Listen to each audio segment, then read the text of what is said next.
creo que lo que vamos a hablar hoy día, y voy a tratar de hilvanar varias ideas que tengo, pero es acerca del tiempo que estamos viviendo, ¿no? Yo creo que estamos escuchando de eso por todos lados y hemos estado escuchando acá en la casa de oración con el área enseñanzas muy buenas de Marcos Brunet, del Instituto Misión, o sea, súper buenas, ¿no?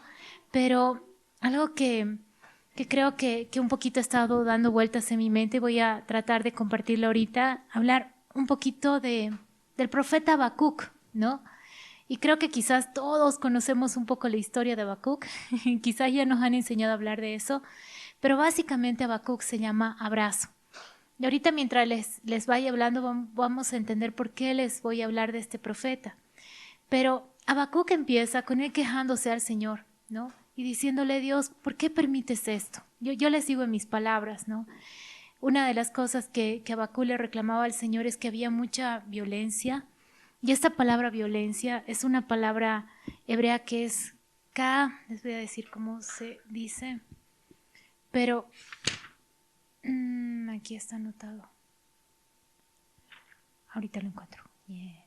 Pero es una palabra que involucra jamás, algo así, ¿no? Y que involucra ganancia injusta, afrenta, agravio, crueldad, daño, desnudar, falso, forjar, hacer iniquidad, injuria, injurioso, injusto, maldad, violento, maltratar, desnudar, violar, o sea, muchas cosas, opresión, iniquidad, destrucción. Y creo que estamos viviendo en tiempos donde son muchas las dinámicas que están pasando y son muchas las cosas que vemos, ¿no es cierto? Y creo que cada uno de nosotros va a tener que llevar al Señor todo esto y llevarlo a conversación con Dios y dejar que sea el Señor, digamos, quien nos hable y quien obre en nuestro corazón.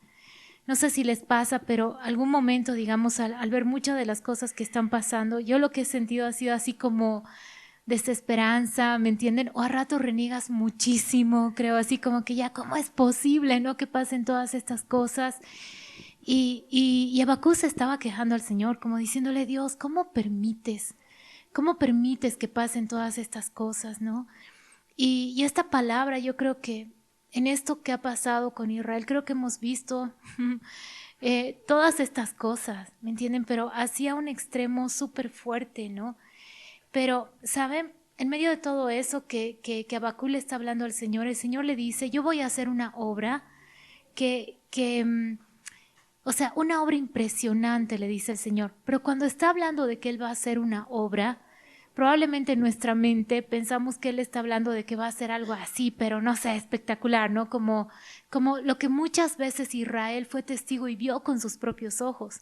Ellos vieron, por ejemplo, cómo el Señor mató a 185,000 asirios, digamos, en una sola noche, se mataron entre ellos. Pero cuando le está hablando de que va a hacer una obra, en realidad lo que le está hablando es que la obra que va a hacer es fuerte, le está hablando de juicio, que viene sobre la nación. Y saben, cuando les habla de este juicio, esto es bien interesante porque le dice que van a venir los caldeos, y esto es algo que a mí también me ha impresionado mucho. Cuando hemos estudiado, hemos tenido el curso de profetas menores, profetas mayores con el Ari, una de las cosas, o sea, hay cosas que tú lees en la palabra y te impresionan, no sé si te ha pasado, pero a veces, digamos, lo que me ha pasado a mí es que no es como una impresión de, qué lindo, sino como de, o sea, ¿me entienden? ¿Y qué fue lo que pasó?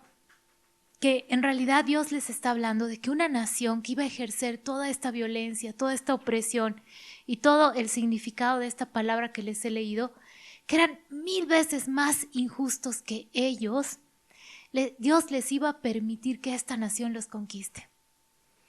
Y claro, nuestros ojos, ¿me entienden? Es como que Dios, pero ¿cómo puedes permitir esto? ¿Me entienden? Pero obviamente el Señor tiene un propósito y el Señor sabe lo que está haciendo. Entonces yo me imagino a Habacuc, cada quien póngase en el lugar de Habacuc y siendo Habacuc, ¿cómo vendría delante del Señor a reclamarle todas estas cosas? Yo sé cómo lo haría, pero dentro de eso empieza el capítulo 2 y Habacuc dice algo y dice, sobre mi guarda estaré. Y cuando habla de guarda, en la BTX dice atalaya. ¿Y qué dice? También es una palabra que es mishmeret, que significa vigilia, centinela, el puesto. ¿Qué es lo interesante de Habacuc? Que Habacuc sí siente muchas cosas en su corazón en cuanto a todo lo que estaba pasando. Acuérdense que uno de los grandes peligros de los últimos tiempos va a ser la ofensa. La palabra dice que por causa de la maldad, el amor de muchos se va a apagar. Ahora, Habacuc podía haber tomado diferentes caminos, haberse ofendido en su corazón. Escuchaba a Marcos Brunet que hablaba de esto, de las cosas que podemos hacer, ¿no? Distraernos en nuestras propias pasiones, simplemente como que ignorar todo lo que está pasando, y no me acuerdo cuáles otras dos eran, que justamente Lari me estaba contando, pero Habacuc hace algo bueno. Habacuc va al lugar correcto y lleva todo esto delante del Señor y adopta una postura. ¿Por qué? Porque todos nosotros tenemos una opción en el tiempo que vivimos. La opción de ofendernos, de desubicarnos, de distraernos con las redes sociales, con lo que sea, pero también la opción de en medio de lo que podemos estar experimentando y sintiendo, porque obviamente como seres humanos vamos a experimentar y sentir muchas cosas, ¿me entienden? O sea, esto está pasando probablemente en un entorno que no es tan cercano nuestro, pero que cuando cosas empiecen a acercar en nuestro entorno demasiado cercano, cuando vemos estas cosas en nuestra propia familia, por ejemplo. Y Habacuc, ¿qué es lo que hace? O sea, Señor, tengo esto, pero voy a hacer algo, me voy a parar, como dice acá, en mi puesto. Voy a tomar una postura, voy a tomar un lugar. Y ya lo que yo creo que el Señor nos está llamando este tiempo es que cada quien tome su puesto. Porque no es que hay un llamado de centinela, todos estamos llamados por el Señor y habilitados para tomar un puesto. Y la palabra dice, si los príncipes se ponen al frente, el pueblo se ofrece voluntariamente. Y luego el otro que dice, sobre la fortaleza afirmaré, y está diciendo, sobre la fortaleza me voy a afirmar. Y esta palabra está hablando de un terraplén, de un acantilado. Y hay muchos versos en la Biblia que hablan de esto. Por ejemplo, el Salmo 92 dice, para anunciar que Jehová mi fortaleza es recto. Y cuando lees todo el Salmo, este Salmo 92, o sea, es muy lindo que diga esto. ¿Por qué? Porque a pesar de toda la violencia, a pesar de todas las cosas que pueden operar, hay una revelación que ha tenido de Dios que le ha llevado a decir, Dios es recto. Y cada uno de nosotros necesita muy fuertemente esa revelación en este tiempo. Necesitamos estar en intimidad con Dios de tal manera que aún en el peor momento podamos decir, solo tú eres justo, solo tú eres bueno, solo tú eres santo, tú eres recto.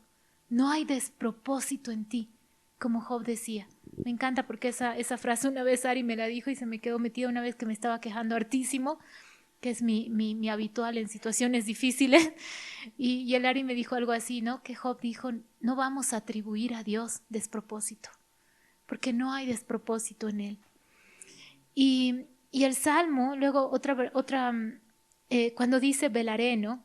Y luego también está Isaías 26:4 que me encanta, y dice, porque en Jehová el Señor está la fortaleza de los siglos, solamente en Él.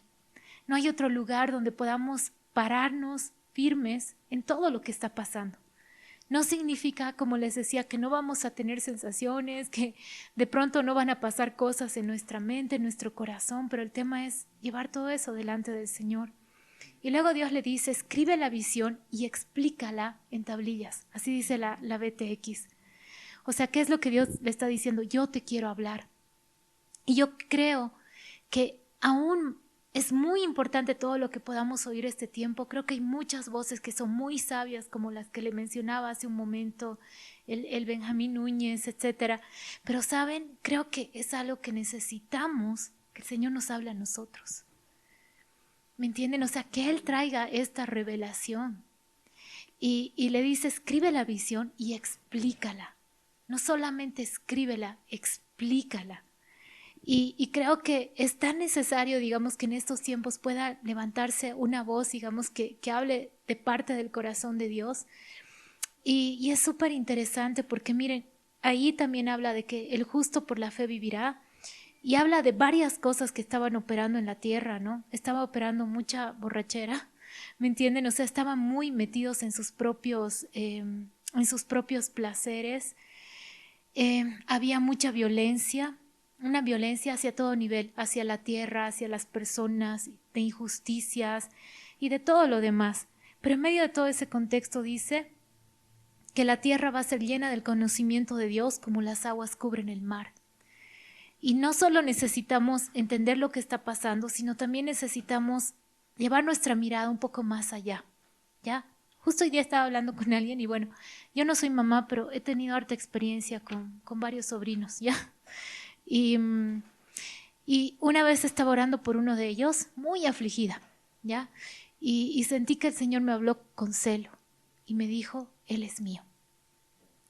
Porque obviamente está súper alejado de Dios en este momento, o sea, no está ni ahí con el Señor, ¿me entienden? Yo sé que en algún momento ha tenido un encuentro con Dios, pero es como que si yo, digamos, yo creo que cuando el Señor me dijo Él es mío, era como que, Caro, o sea, ni siquiera necesitas afligirte de esa manera, y era como que esto no es lo que ves en el tiempo presente, pero extiéndete un poco más allá.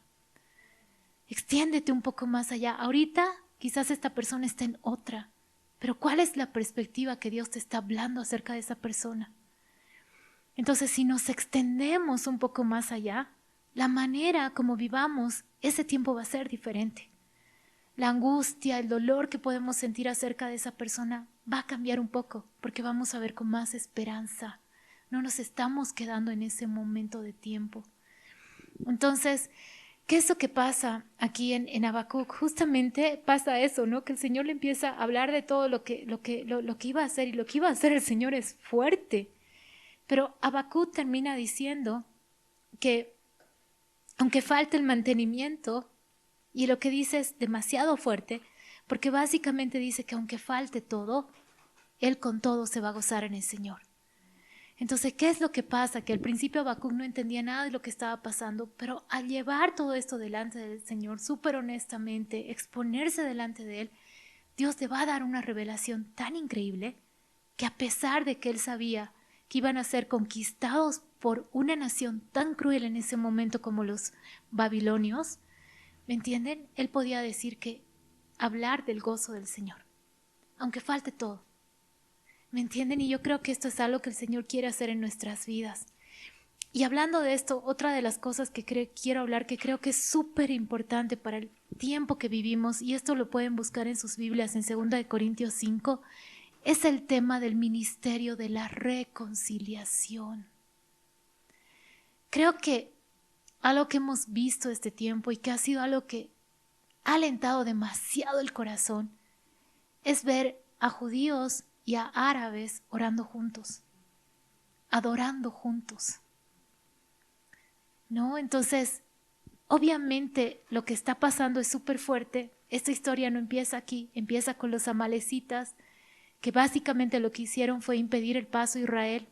Y en Éxodo 17 dice que el Señor va a tener pelea perpetua con ellos, porque se levantaron contra el trono de Dios. Y con todo esto que ha pasado, creo que muchos de nosotros hemos tenido el sentir del enemigo con furia, no con enojo, sino con una furia que no podemos imaginar. Obviamente nada de lo que está pasando es algo que Dios, digamos, no esté permitiendo, pero es como que el enemigo va con todo. ¿Por qué? Porque obviamente es una nación que ha contenido dentro de ella las promesas de Dios, no solamente en cuanto a su primera venida, sino también en cuanto a su segunda. Pero alguien decía esto, el Víctor, que esperamos que pueda compartir con nosotros un martes, como el Ari les decía que vamos a tener estos tiempos. Al Víctor, Ari y yo lo queremos muchísimo. Es una persona de la cual aprendemos mucho. Es un hombre que pasa horas de rodillas en oración.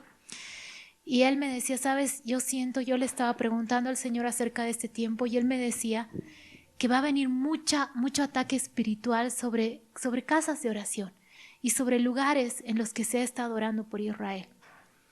Y se me hace un poco lógico, ¿no? Porque Jesús decía, si al Padre llamaron Belcebú, ¿cuántos más a los de su casa? ¿Me entienden? O sea, es como que hay una furia del enemigo en contra de todo lo que de alguna manera puede representar al Señor. Y me hablaba, ¿no? De obviamente problemas familiares, problemas a todo nivel, inclusive injurias, ¿me entienden? Mentiras que se van a levantar en contra de personas. Pero frente a todo esto, miren, creo que este tema del ministerio de la reconciliación es clave. Y obviamente podemos leer esto en 2 de Corintios 5. Miren lo que dice el verso 14, dice, porque el amor de Cristo nos constriñe pensando esto, que si uno murió por todos, luego todos murieron. Que eso que él está diciendo, una vez yo me puse a pensar en esto del ministerio de la reconciliación y es como, ¿a qué punto Jesús estuvo dispuesto para que haya reconciliación entre nosotros y Dios y los unos con los otros? O sea, ¿cuánto estuvo dispuesto a dar, a entregar, porque esto sea posible? Se dio a sí mismo. Y eso es algo sumamente fuerte, ¿me entienden? O sea, él mismo estuvo dispuesto a hacerse, por decirlo de alguna manera, enemigo de Dios porque cargó con el pecado de todos, para que en medio nuestro pueda operar el ministerio de la reconciliación. Y algo que hemos estado orando en este tiempo, como cuando hemos estado orando por todo este tema de Israel, una de las cosas es, Señor, derrama una unción de amor. Derrama una unción de amor para que ellos puedan bendecir a los que los maldicen, en ambos lados. ¿Me entienden? Orar por los que los ultrajan y los persiguen. Yo no me siento ni ahí, de verdad, porque yo me ofendo a ratos con cosas súper chiquititas. Pero el tema es que no hay nada más fuerte que el amor. Y no va a haber testimonio más fuerte que el amor. Y no va a haber nada que pueda prepararnos más que el amor. Nada. No hay un testimonio más fuerte que judíos y árabes unidos, adorando al Señor, orando juntos. Y hay muchas cosas que dice este pasaje que ustedes los pueden leer, pero dice que ¿para qué hemos sido reconciliados? Para los que vivan, ya no vivan para sí, sino para aquel que murió y resucitó de ellos. Solo si estamos dispuestos a experimentar el amor de Dios, al punto que estemos dispuestos a perder nuestras vidas, creo que vamos a estar preparados para el tiempo que estamos viviendo. Porque lo contrario a eso es el amor de muchos se va a enfriar, ¿no? Y estar dispuestos a vivir por el Señor. Nos reconcilió y nos dio el ministerio de la reconciliación, dice el verso 18. En el verso 20, Pablo está diciendo, por tanto, les rogamos reconciliados con Dios. Pablo entendía tan bien el ministerio de la reconciliación. Él dice tantas veces que por amor había estado dispuesto a padecer, a sufrir, a vivir muchas cosas. Lo encarnaba tanto que podía hablarles ese momento y decirle, les ruego, por favor, reconcíliense con Dios. ¿No? Y yo creo que esto es algo tan glorioso, el ministerio de la reconciliación, operando en medio nuestro. En Efesios 3 hay varias oraciones, hay muchísimas que hablan acerca del amor, pero Pablo está orando por la iglesia de Éfeso, que digan que sean fortalecidos con poder en el hombre interior por su espíritu, dice, para que habite Cristo, a fin de que arraigados y cimentados en amor, seamos plenamente capaces de comprender el amor de Cristo. Y miren, esta frase a mí me impactó hoy día, que excede todo conocimiento. ¿Por qué me impactó esa frase? Les voy a decir porque lo he leído muchas veces, pero nunca lo había leído como he leído hoy día esta frasecita, que excede todo conocimiento. Porque no se trata de que nos enteremos qué es lo que está pasando en la situación para que nos pongamos de jueces, juzgamos y digamos, este es bueno y este es malo. Y de acuerdo a eso, obremos. Se trata de que el amor llene tanto nuestras vidas que pueda exceder todo conocimiento, que no sea nuestro juicio. Un día un ángel se le presentó a Josué, si no me equivoco, y él lo primero que le preguntó es, ¿de quién eres? Al ángel, ¿no? ¿De los malos o de nosotros los buenos, no? Y el ángel así como que, ay, o sea, no has entendido nada, ¿no?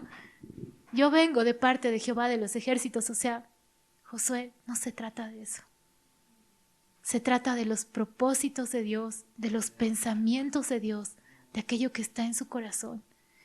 Y lo único que va a hacer que nosotros estemos dispuestos a dejar nuestro propio conocimiento, que muchas veces es tan contrario al ministerio de la reconciliación, que va a ser el amor de Cristo que excede todo conocimiento. No sé si te ha pasado, pero a ratos, a mí me ha pasado mucho que vivo situaciones y todo el tiempo estoy dando vueltas en mi mente. Como que quién es el bueno, quién es el malo, quién se equivocó, quién no se equivocó. No se trata de eso. Se trata de que el amor de Cristo llene nuestras vidas. Si el amor de Cristo llena nuestras vidas, la manera como vamos a ver las situaciones, la manera como vamos a juzgar, va a ser muy de acuerdo a Dios. Y vamos a poder ponernos de su lado. Porque ¿qué fue lo que pasó con Habacuc? Habacuc se puso del lado de Dios. Y luego que le dice, aviva tu obra en medio de los tiempos. De tal manera Habacuc entendió el corazón de Dios, que aquello que al principio lo estaba ofendiendo, rayando, él termina diciendo, Señor, tráelo a cumplimiento. Tráelo a cumplimiento. Porque hay una perspectiva más allá de ese periodo de tiempo. ¿Ok? Romanos 5:5 dice, el amor de Dios ha sido derramado en nuestros corazones. Romanos 8:35, ¿quién nos separará del amor de Cristo? Primera de Corintios 13, todos conocemos, pero no sé si nos hemos dado cuenta que en la descripción del amor lo primero que dice es, el amor es sufrido, antes que decir cualquier otra cosa.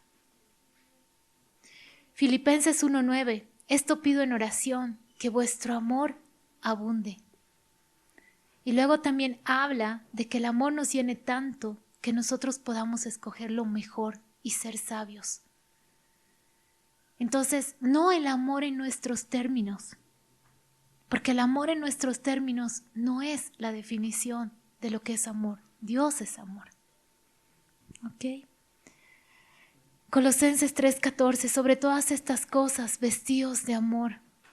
Primera de Tesalonicenses 5:8 me llamó mucho la atención porque dice que tengamos la coraza de fe y de amor.